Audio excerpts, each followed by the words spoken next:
Wow. That's all I can say is wow.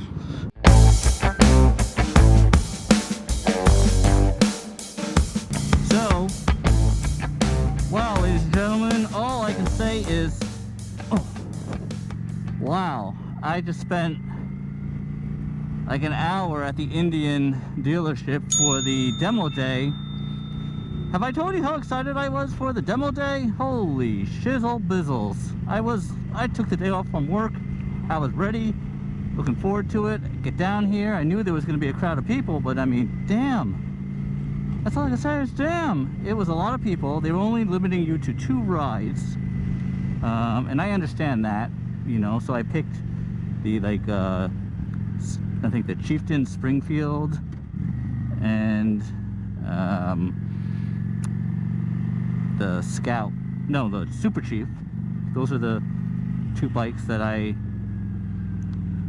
wanted to ride, because the Springfield, I believe it's the Springfield, that was the closest Indian has to the Harley Road King, which is what I'm considering. And the Super Chief is, in my book, kind of equivalent to the Lowrider S. And I'm considering the Lowrider ST. So I get there, I sign up for the ride, I register and everything, we're all good to go, right? And then I find out, so the ride that was already out when I got there returned, and then I find out that I get on the bike that I signed up for, and then the guy's like, well, you're not on this ride. I'm like, what are you talking about? I'm not on this ride. Nobody was claiming the bike. And he's like, oh no, you're like 2 rides out.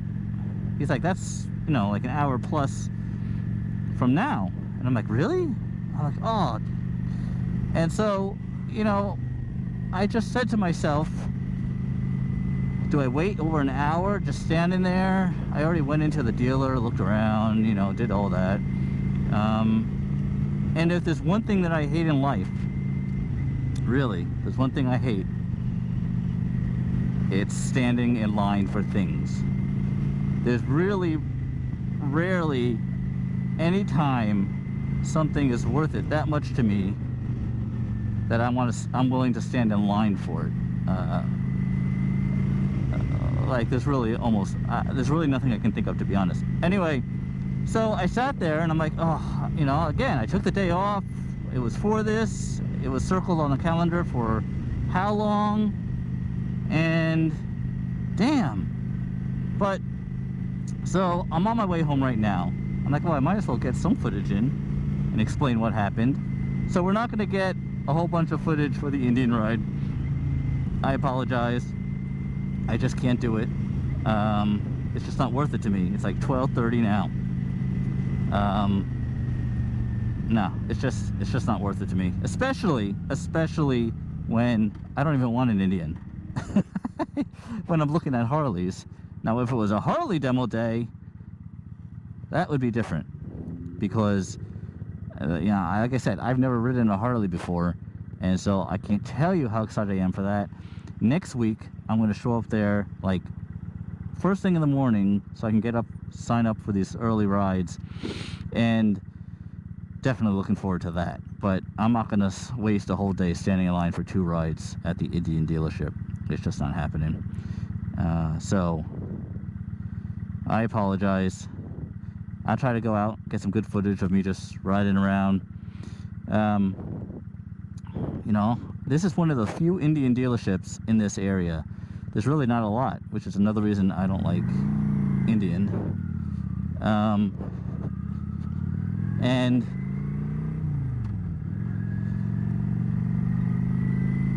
so a lot of people, I mean, I knew there was going to be people here, but yeah, it's a lot of people. So I understand them limiting it to 2 rides. I just, you know, you got to get here first thing in the morning, and I couldn't do that today.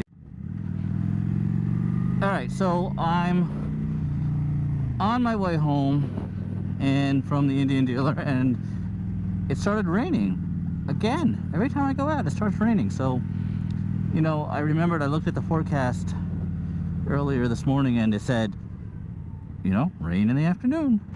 Rain in the afternoon. And so I'm like, what the F? I can't go out later because it's gonna rain. And I don't really want to get caught in the rain. It's not enjoyable for me. So my whole day has been FUBAR'd. That's right. Put in the comments if you've ever had a day where your day has been FUBAR'd. It sucks. So, what are you gonna do though, you know? It's like, what are you gonna do? I don't know. I'm just enjoying being out on the bike right now. But you know, like this whole trip to the dealer, you know, the only way to get there really is by taking the major, you know, it's like taking like highway roads. And there was a lot of construction, and there's a lot of just, they're just not good roads to ride, you know? It's just stop and go traffic. So it sucked. So it's not even like I got out and at least got a decent ride in for today. But you know what? I'm going to be thankful that I had the opportunity to even take the day, get on the bike, and get out for a short time. It's alright. That's how I'm trying to approach it, you know? Positivity, not the negativity. Don't need the negativity. I think I'm gonna make myself some homemade pizza for lunch. Yes, that's what I'm gonna do. Homemade pizza to quell my sorrows. So you want to hear a funny story? I'll tell you a little funny story, as if I don't have anything to say right now and I'm kind of just bummed. But, so, in the last video, if you watched it, you might remember me talking about, I couldn't close my visor. Like, for some reason, I feel like my visor wasn't closing all the way, and I couldn't figure out why. So I'm like, oh, I'm in the Indian dealership, you know, they have a merchandise department and everything, they sell, ooh, what's going on here? Always got to be watching, right? Always got to be watching. Yeah, how about that for some slow speed skills? I think I did it right there. Anyway, so I'm walking inside the dealership, just kind of like wasting time, right? Thinking that my ride's next, which it wasn't. And I'm like, oh, I see the helmet section and the sales lady. And I'm like, oh, I'll just go over there and show her my helmet and be like, you know, what's wrong? And she'll help me out, and that'll be good. So I go up there, it's this young lady, and I tell her what's happening. My helmet, the visor doesn't need to be closing. So she takes a look at it. All right, yeah, I could have raced through, but I didn't want to. How about that? Anyway, so I tell her what's going on. She's like, did you buy your helmet here? I'm like, no. And I thought she maybe wouldn't help me, but she's like, all right, let me take a look at it. And so she's like, closes the visor. Click. She's like, oh, it's closed. I look at it. I'm like, I'll be damned, it is closed. I'm like, so I felt so stupid. Really stupid. Like, okay, thank you very much. So I'm gonna go home. When I get home, I'm gonna try it again myself and be like, what the hell? Why didn't it close before and why is it closing now? Anyway, that's this portion of how to feel stupid on your motorcycle. Do a whole podcast about that.